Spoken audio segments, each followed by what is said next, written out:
Astaghfirullahalazim, astaghfirullahalazim, astaghfirullahalazim.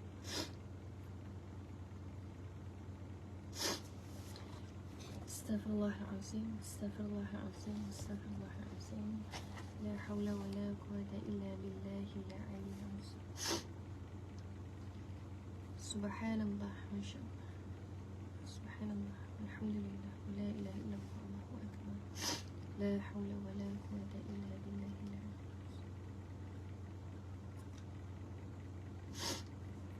Subhanallah, subhanallah. Bismillah, bismillah.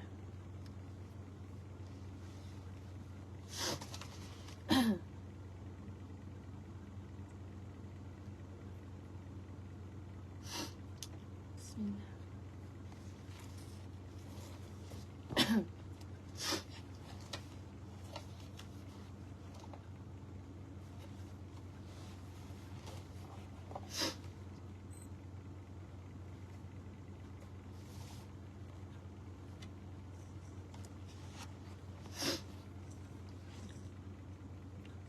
Bismillah, bismillah. Alhamdulillah.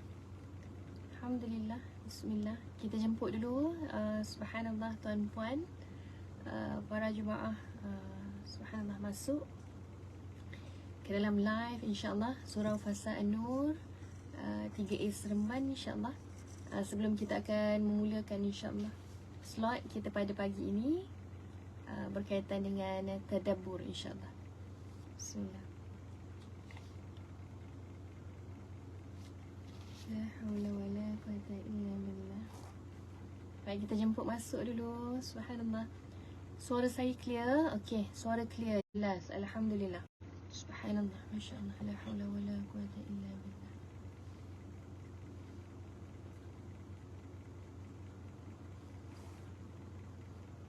Baik, rasa macam line tersangkut. Sekarang ni okey ke? Baik. Kita jemput tuan-puan, subhanallah, masuk dulu. Line tadi agak kurang stabil, tapi rasa sekarang ni dah okey, alhamdulillah.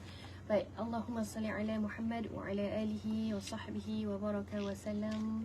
Allahumma salli ala Muhammad wa ala alihi wa sahbihi wa baraka wa sallam. Allahumma salli ala Muhammad wa ala alihi wa sahbihi wa baraka wa sallam. Rabbi yasir wa la tu'assir, Rabbi tamim bil khair. InsyaAllah tuan-puan semuanya, sebelum kita mula, subhanallah, suara saya dah clear kan? Tadi ada masalah sikit, line dan juga teknikal. Jadi ala kulli hal insyaAllah hari ni kita akan sambung insyaAllah, ataupun kita akan teruskan kuliah kita pada pagi ini dengan tadabbur insyaAllah, dengan tadabbur surah apa, ayat apa, insyaAllah nanti kita akan bincang. Kita jemput dulu tuan-puan insyaAllah masuk. Okay, Assalamualaikum. Waalaikumsalam warahmatullahi. Encik Idrus, subhanallah. Okay, jemput masuk dulu, subhanallah. Hari ini kita akan bincang satu surah, satu ayat dan satu doa insyaAllah. Dan doa berkaitan apa, nanti kita akan bincang. Doa yang terkandung dalam Al-Quran yang kita nak insyaAllah moga-moga dapat kita amal sebagai kita kata panduan kita. Ya, masya-Allah. Ya, satu surah dan satu doa insyaAllah. Ya, dan subhanallah tuan-puan sekalian yang dah bersama-sama dengan kita ataupun yang dah join, jadi mungkin sambil-sambil menunggu jemaah yang lain untuk masuk, ya. Jom kalau ada berdekatan dengan kita untuk kita ambil mushaf Al-Quran. Kita ambil mushaf Al-Quran sebentar.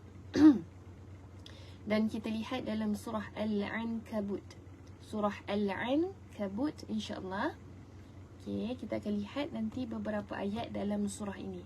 Ya, jadi tuan-puan, sambil-sambil kita menunggu yang lain atau kita sebelum nak mula insyaAllah, ya, jom kita ambil mushaf Al-Quran surah Al-Ankabut insyaAllah. Kita akan tengok ayat 28 hingga ayat 30. Ayat 28 hingga ayat 30 insyaAllah. Kita akan buat apa hari ni? InsyaAllah kita akan tadabbur surah, tadabbur ayat.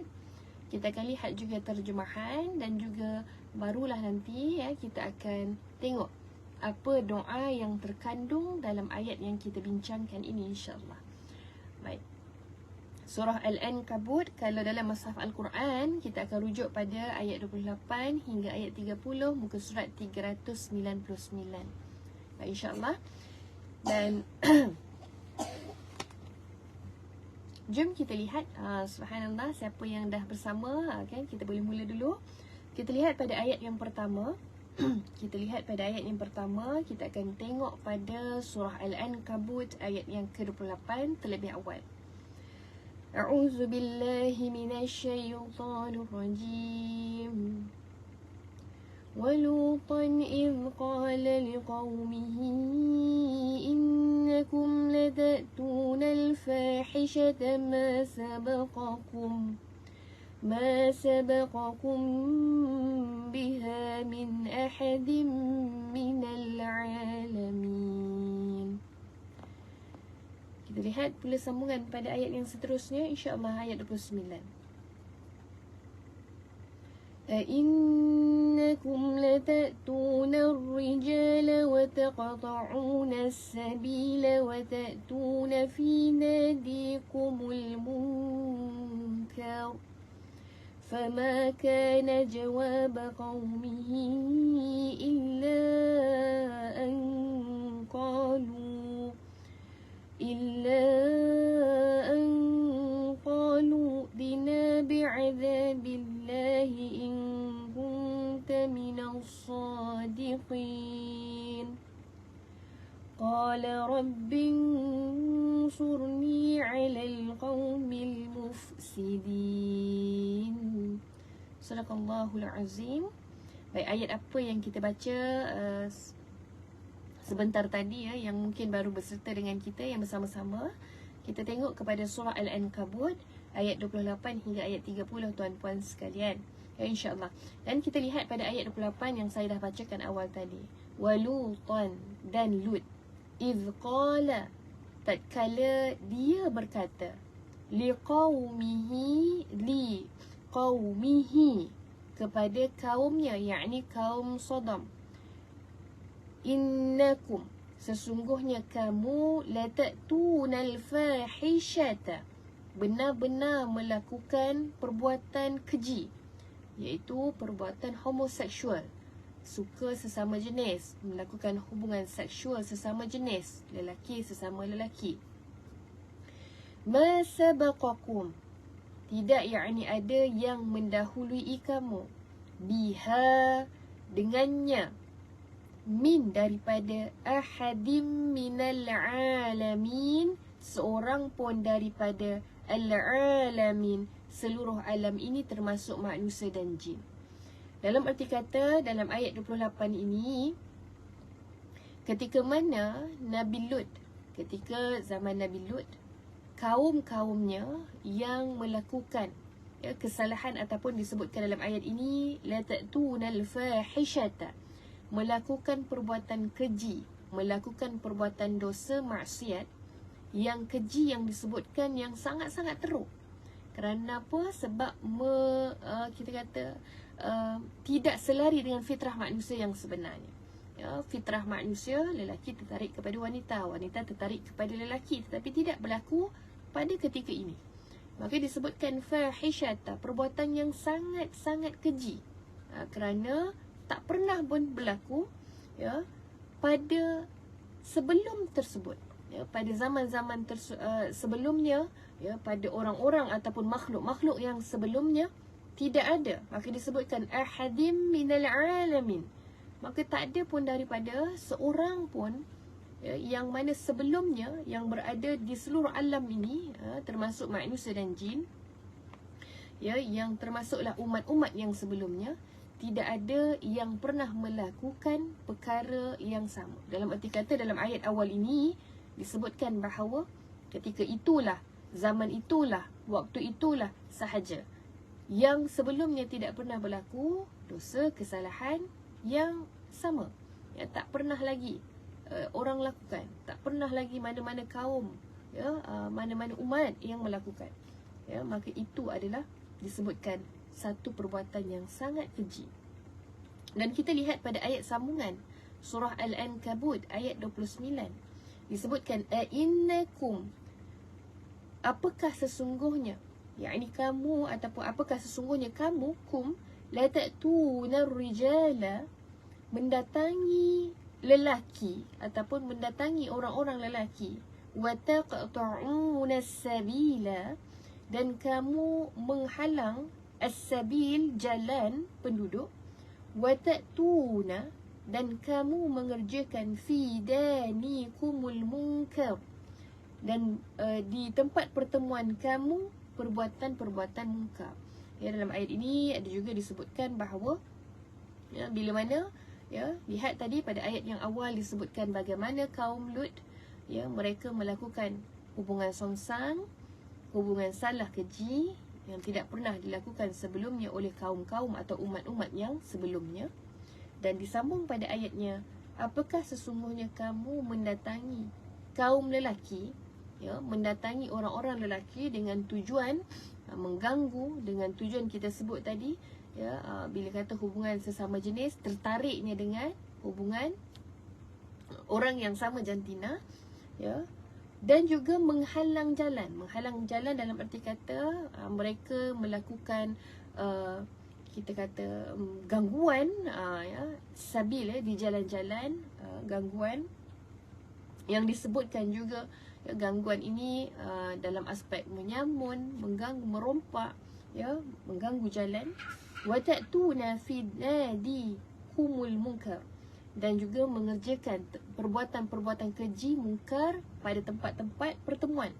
Ya, disebutkan tempat pertemuan ini boleh jadi kita kata kalau zaman sekarang seolah-olahnya macam satu tempat maksiat, kelab malam dan sebagainya.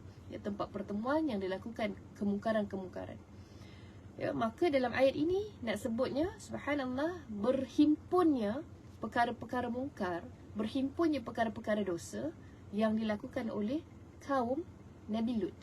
Ya, bagaimana Allah rakamkan yang disebutkan dalam ayat ini supaya kita umat-umat yang akhir ini, umat Nabi Muhammad sallallahu alaihi wasallam, ya, disampaikan dengan ayat ini sebagai untuk kita belajar sesuatu. Bagaimana Allah himpunkan dalam satu ayat ini perkara-perkara mungkar, perkara-perkara salah yang dilakukan oleh umat yang terdahulu. Dan disebutkan famakana, maka tidak ada jawaban qaumihi, kaumnya, illa, kecuali ataupun melainkan, qalu, sesungguhnya mereka mengatakan, qalu tina bi'azabillah, datangkanlah kepada kami dengan azab Allah. Subhanallah. Kalau kita lihat pada ayat yang sebelumnya bagaimana ya, surah Al-Ankabut ayat 29, bagaimana dalam ayat awal tadi disebutkan ya, perbuatan-perbuatan mungkar yang berkumpul yang dilakukan bukan satu, bukan dua, tetapi lebih daripada itu oleh kaum Nabi Lut ya, kaum Sodom, yang mana mereka ini dah diberikan peringatan, dah diberikan nasihat, diberikan ajakan kebaikan ataupun kita kata melakukan perkara amar ma'ruf nahi mungkar, dah dilakukan ya, dah diajak kepada dakwah ya, kebaikan. Tetapi apa yang mereka jawab, apa yang mereka kita kata balas ataupun respon, ataupun apa yang mereka bagi tahu semula bila mana dinasihatkan tentang perkara dosa, perkara mungkar, itu perlu dijauhkan, itu bukan selari dengan fitrah dan sebagainya, mereka menjawab, maka datangkanlah kepada kami bi'azabillah, dengan azab Allah. Maka dalam arti kata mereka menolak, mereka tidak mahu mendengar, mereka tidak mahu menerima, malah mereka tidak mahu merubah. Sebab itu subhanallah, ya, ada orang yang bila dia diberikan nasihat, diberikan teguran, paling-paling tidak dia boleh mendengar. Ya, ataupun kalau dia tak nak dengar pun paling tidak dia buat tak tahu. Tetapi dalam arti kata, dalam ayat ini mereka bukan setakat tidak mahu mendengar, tidak mahu menerima, tidak mahu merubah, malah mencabar. Ya, dalam arti kata mencabar pula. Ya, sebab itu disebutkan mereka menjawab, datangkanlah azab daripada Allah kepada kami. Ya, subhanallah. Jadi bila diserukan ya, buatlah kebaikan, perkara ini perkara-perkara salah buatlah kebaikan, perkara ini perkara mungkar. Ya, taatlah kepada Allah, berimanlah kepada Allah dengan sesungguhnya, maka malah mereka menolak dan mereka mengatakan mereka tak nak ikut. Mereka nak melakukan apa yang mereka dah buat sekarang ini. Dan mereka mencabar dengan mengatakan datangkanlah azab Allah. In kunta, jika kamu adalah minas sadiqin, termasuk orang-orang yang benar. Jadi cabaran ini ataupun kita kata satu bentuk penolakan daripada kaumnya ini merupakan satu buat diri kita juga sebenarnya. Ada tak berlaku perkara ini, perkara yang ketika zaman Nabi Lut berlaku ketika zaman kita. Dan macam kita sebut juga awal tadi, tuan-puan sekalian yang mungkin baru bersama kita ketika ini kita sedang tadabbur surah Al-Ankabut ayat 28 hingga ayat 30. Dan insya-Allah selepas hujung nanti kita akan lihat apa doa yang ada terselit ataupun apa doa yang ada dalam ayat yang sedang kita tadabbur ini. InsyaAllah moga-moga ayat ini ataupun doa ini boleh menjadi pegangan buat kita bersama insya-Allah. Ya. Baik, itu dalam ayat 29. Ya, bagaimana penolakan demi penolakan dan mereka berani untuk mencabar, dan apa yang berlaku kita lihat. Ya, dalam ayat yang seterusnya. Qala Rabbi, dia ataupun Lut, Nabi Lut berkata ataupun Nabi Lut berdoa, Rabbi, ya Tuhanku, ya Rabbi surni, ya Tuhanku, tolonglah aku, alal qaumil mufsidin, ke atas kaum yang membuat kerosakan. Subhanallah, Masya Allah. Ya, jadi macam kita sebut tadi, ada satu doa kan dalam apa yang kita nak tadabbur, apa yang kita bincang. Maka inilah doanya ya dalam surah Al-Ankabut ayat yang ke-30 ini, tuan-puan sekalian. Ya, ini adalah doa Nabi Lut agar mendapat pertolongan daripada Allah terhadap golongan-golongan yang ingkar, golongan-golongan yang menolak, golongan-golongan yang tidak menerima kebaikan.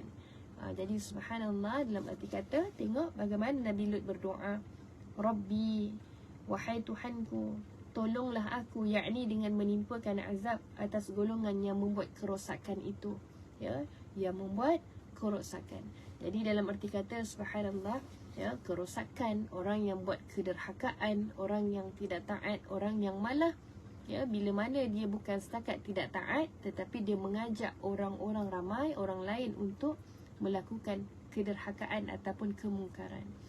Sebab itu subhanallah, bila kita rasa kita kan duduk dalam kelompok, duduk dalam golongan orang-orang yang mungkin kita rasa ya Allah tak kuatnya, masya-Allah, iman kita, diri kita ya untuk berhadapan, di sana dosa, di situ maksiat, ya, di depan mata ada perkara-perkara mungkar, apa yang kita dengar ada perkara-perkara dosa, maka sekeliling kita ini sedang berjuang dengan cara kita untuk kita dapat redha Allah, berjuang untuk kita tidak terjebak juga dengan dosa-dosa yang berlaku di sekeliling. Sebab itu seandainya kita sedang berada dalam kelompok-kelompok yang mana kita tak boleh nak berpindah, kan? Sebab itu dalam satu kisah bagaimana disebutkan, kalau tuan-puan biasa dengan kisah ini, dalam satu hadis bagi Nabi Muhammad SAW ya, mengkhabarkan tentang satu kisah ya, bagaimana seorang pemuda yang telah membunuh 99 orang. Subhanallah. Bila dia pergi kepada ahli abid, orang yang beribadah, ahli abid kata tidak ada dan tidak layak untuk dia bertaubat, maka dia bunuh orang yang beribadah tadi ataupun ahli abid, ya, orang yang kuat beribadah tadi. Maka cukuplah genap 100 orang yang dia bunuh. Maka dia pergi pula kepada seorang alim, orang yang berilmu, ya, kerana dalam hati fitrahnya tetap nak berubah, dalam hati fitrahnya tetap nak menuju kepada kebaikan. Tetapi ya, dia perlukan kita kata rujukan. Dia tanya. Maka yang kedua kalinya dia tanya kepada seorang yang alim, orang yang berilmu, ya, adakah lagi peluang untuk dia bertaubat selepas mana dia membunuh 100 orang sebelumnya? Maka apa yang disebutkan, ya, bila mana nak bertaubat, ruang taubat itu sentiasa terbuka untuk dia. Dan apa antara pesanan dalam yang kita sebut dalam cerita ini ataupun dalam hadis ini yang Nabi khabarkan adalah, ketika mana disebutkan tentang dia ini boleh lagi bertaubat, walaupun banyak mana dosanya, walaupun banyak mana pun, Allah bagi lagi ruang-ruang untuk dia bertaubat, dan dengan syarat dia perlu keluar daripada mana tempat ataupun mana daerah yang dia berada sekarang ini yang penuh dengan kerosakan, dan berpindahlah kepada satu daerah yang baru, yang lebih banyak kebaikan, yang lebih banyak orang-orang yang beriman dan beramal kepada kebaikan. Subhanallah. Dalam arti kata, diminta untuk berpindah, keluar daripada kepompong tempat yang mana banyak kerosakan, keluar kepada daerah yang ada kebaikan. Maka itu dalam hadis ini menyebutkan, kalau kita nak bertaubat, kita nak melakukan kebaikan, kita perlu melakukan penghijrahan dari sudut jiwa kita, fizikal kita. Dan sebab itu dia sebut perlu berpindah atau keluar ni. Contoh ni macam mana? Saya ada satu klien tuan-puan sekalian.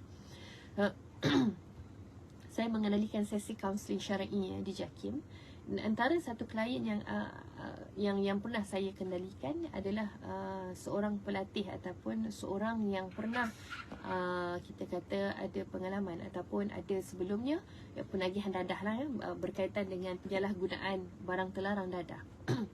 Dan apa yang disebutkan bila dia nak berubah, bila dia dalam rawatan, dia nak keluar daripada ketagihan dadah, maka apa yang berlaku bila dia dah pergi intervensi, bila dah pergi rawatan, dah pergi macam-macam, dan dia dah semakin pulih daripada penagihan dadah tersebut, daripada ketagihan dadah. Maka bila dia balik ke rumah dia, bila dia balik ke kampung dia, apa yang berlaku? Dia kata dia tidak boleh kan, bila dia pergi contohlah daripada rumah dia nak pergi kedai kan, tempat laluan tersebut adalah laluan-laluan yang dia biasa kan, dia kata inilah laluan yang dulu dia lalu untuk pergi menagih dadah sebagai contoh. Ataupun pergi pula dekat satu kedai, jumpa pula kawan-kawan dia yang lama yang dulu adalah kawan-kawan yang menagih dadah. Ataupun pula pergi dekat satu jalan, satu lorong, inilah lorong, inilah tempat yang dulunya kat sana tu adalah tempat dia dan kawan-kawan dia menagih dadah. Maka subhanallah, dia kata bila dalam keadaan tersebut, dia dalam rawatan, dalam usaha untuk keluar daripada ketagihan dadah tersebut, maka apa yang berlaku? Dia kata bila dia duduk dekat kawasan yang sama, dekat tempat yang sama, dia tak boleh untuk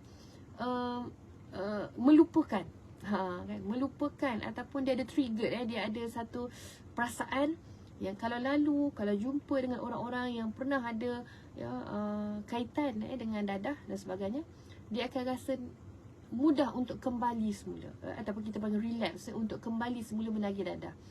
Maka apa yang berlaku, inilah kita sebut, kalau betul-betul nak berubah, betul-betul untuk kita kata menjadi orang yang baru, menjadi orang yang lebih baik, maka kalau tempat tersebut tidak membantu kita untuk menjadi baik atau berubah kepada kebaikan, maka berpindahlah kepada satu tempat yang lebih baik. Maka apa yang berlaku? Dia berpindah, tuan-puan. Daripada duduk kat kampung yang sebegitu, dia berpindah keluar. Dan alhamdulillah, masya-Allah, la haula wala quwata illa billah, akhirnya dia dapat dan berjaya melepaskan diri dia daripada ketagihan dadah sepenuhnya. Ini antara usaha dia, bersungguh-sungguhnya dia untuk keluar daripada benda-benda yang merosakkan, kerosakan untuk dirinya, jiwanya, akalnya, agamanya dan sebagainya. Sebab itu bila kita sebutkan tadi, kalau kita tak mampu, kalau dalam aspek tadi dia rasa dia boleh nak keluar, dia berpindah. Tapi ada setengah orang yang dia duduk dalam keadaan kerosakan, kemungkaran sekelilingnya, dan dia rasa dia tak mampu nak keluar. Kalau nak keluar pergi mana? Nak duduk mana? Sebagai contoh. Inilah rumah yang ada. Kalau keluar untuk berpindah, mungkin kos yang lain dan sebagainya. Maka bagaimana? Ini. Jom untuk kita kuatkan dalaman kita, jiwa kita. Moga-moga kita doa dengan doa yang diajarkan dalam Al-Quran ini, dalam surah Al-Ankabut ayat 30. Bagaimana doanya, doa Nabi Lut kepada Allah Azza wa Jalla, supaya untuk kita nak mendapat pertolongan Allah. Kita nak Allah bantu kita daripada apa? Daripada kerosakan, daripada terpengaruhnya kepada golongan-golongan yang suka merosakkan, suka derhaka ataupun suka melakukan dosa dan maksiat. Jadi subhanallah, apa pun kita minta doa pada Allah, Allah yang menjaga hati kita, Allah yang membolak-balikkan hati kita. Jadi sekali lagi tuan-puan sekalian, doanya doa apa? Kan kita tadabbur tadi adalah surah Al-Ankabut ayat 28 hingga 30. Jadi doa itu adalah doa yang pada ayat yang ke-30. Doanya tak panjang pun, kalimahnya sangat pendek. Hanya ada 5 saja kalimah dalam satu ayat untuk doa ini. Jadi insyaAllah sama-sama kita amal. Apa sekali lagi kita doa? Bismillahirrahmanirrahim. Rabbi nsurni alal qawmil mufsidin. Sekali lagi. Rabbi nsurni alal qawmil mufsidin. Maksudnya, wahai Tuhanku, tolonglah daku terhadap kaum yang melakukan kerosakan. Dalam arti kata, kita minta tolong pada Allah, minta tolong supaya Allah jaga hati kita supaya tidak terpengaruh dengan kerosakan yang berlaku di sekeliling. Kita minta tolong pada Allah supaya anggota kita tidak rasa tergerak untuk melakukan kerosakan seperti apa yang berlaku di sekeliling. Dan kita minta tolong pada Allah supaya Allah jaga hati kita, supaya hati kita rasa tak suka, benci dengan apa kerosakan dan kemaksiatan yang berlaku di sekeliling. Jadi subhanallah, masya-Allah, la haula wala quwata illa billah. Moga-moga Allah jaga diri kita sepenuhnya. Jadilah kita tuan-puan, saya yang berkata-kata apatah lagi, seperti apa? Seperti seekor ikan. Masya-Allah. Ikan ni kalau kita tengok ikan yang duduk di laut, masya-Allah, ya, ikan yang duduk di laut, dia duduk bertahun-tahun, duduk dalam tempoh yang lama, dalam laut yang masin, air yang masin, ya, subhanallah. Tetapi apa yang ada di persekitarannya, apa yang ada di sekelilingnya itu tidak sama sekali mempengaruhi dia. Kan, kenapa? Sebab ikan tu bila kita tangkap, kita nak makan, dia jadi tawar juga, kan? Jadi kita kena tambah garam juga sendiri untuk dia masin. Tidaklah kita kata mentang-mentang dia duduk dekat air yang masin, air laut, kita tangkap dia terus jadi masin. Tidak. Maka kita nak kata apa? Bagaimana seekor ikan ini mengajar kita supaya tidak perlu untuk kita mudah-mudah terpengaruh dengan apa yang berlaku di sekeliling. Tapi ala kulli hal, kita pun menyebutkan tentang ini bukan mudah juga sebenarnya. Sebagai seorang manusia, bila kita dah duduk dalam tengah-tengah kelompok yang sebegitu, sebenarnya bukan mudah. Tapi kalau ada orang yang dia berusaha untuk tidak menjadi seperti itu, berusaha untuk keluar daripada daerah-daerah kerosakan itu, maka subhanallah, tabarakallah, itu adalah satu penghijrahan yang terbesar. Dan ulama' kata apa? Hijrah yang terbaik adalah bila mana kita hijrahkan diri kita keluar daripada kepompong dosa, kepompong maksiat, kepompong keburukan kepada satu tempat, satu daerah yang lebih baik, iaitu perkara-perkara kebaikan, amal soleh dan ketaatan yang kita lakukan kepada Allah Azza wa Jalla. Masya Allah. Jadi moga-moga tuan-puan, di mana pun kita berada, bagaimanapun keadaan sekeliling kita, moga-moga ianya sama sekali tidak mempengaruhi kita. Dan kita lah perlu dan usaha untuk mencari kan, siapa sekeliling kita yang baik, yang soleh, yang solehah, bai'ah solehah yang macam mana yang kita nak. Ya, maka kita yang keluar cari.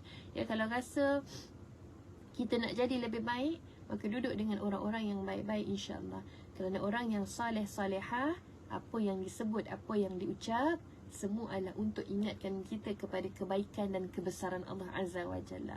Orang yang soleh-solehah, bila kita duduk padanya, kita akan dapat nasihat demi nasihat, peringatan demi peringatan yang menyebabkan kita teringat supaya tidak melakukan dosa dan teringat untuk terus mendekat kepada Allah Azza wa Jalla. Moga-moga insya-Allah. Ya, dan sebab itu sama-sama kita bukan saja nak jadi soleh, jadi orang baik, tetapi kita nak jadi muslih, nak mengajak orang kepada kebaikan. Jadi subhanallah, moga-moga kita amalkan doa tadi, Rabbi nsurni 'alal qaumil mufsidin, insya-Allah. Ya, sangat ringkas doa ini, moga-moga kita amalkan dalam keadaan-keadaan. Moga-moga dalam hati kita rasa mudah bolak-balik, dalam hati kita mudah untuk terikut-ikut perkara-perkara keburukan. Minta pada Allah, biar Allah jaga kita sebaik-baik penjagaan. Kerana apa? Kadang-kadang kita nak jaga hati kita sendiri pun kita rasa kita tak mampu. Ya, walaupun hati ini dalam tubuh ataupun dalam jasad kita. Maka minta pada Allah supaya, ya Allah, Engkaulah yang memiliki hati ini, Ya Allah, Engkaulah yang maha memegang hati ini. Ya Allah, Engkaulah yang maha menjaga hati ini. Maka jagalah yang sebaiknya. Kami serahkan, aku serahkan segalanya, hatiku, urusanku, kehidupanku kepadamu ya Allah. Kan, jadi kita minta dan serah pada Allah. Moga-moga Allah akan jaga yang terbaiknya, insya-Allah. Jadi subhanallah, ini antaranya supaya kita dapat sesuatu daripada tadabbur surah Al-Ankabut ayat 28 hingga 30 insya-Allah pada pagi ini. Dan satu doa yang saya tinggalkan insya-Allah tuan-puan. Dan ada soalan ke? Tak ada soalan kot ya. Dan sekiranya kan, subhanallah, terima kasih kepada Puan Hasna, Tuan Salman, masya-Allah. Okay, Tuan Arusmin, Assalamualaikum. Waalaikumsalam warahmatullahi, dan sahabat-sahabat kuliah subuh. Ya, Tuan Rosli, subhanallah. Ya, Tuan Zakaria, Tuan Zulkifli, Tuan Idrus, dan semua yang lain yang bersama-sama dengan kita semenjak awal tadi, insya-Allah. Dan alhamdulillah, semua alhamdulillah, ya, moga-moga kita beramal dengan kebaikan.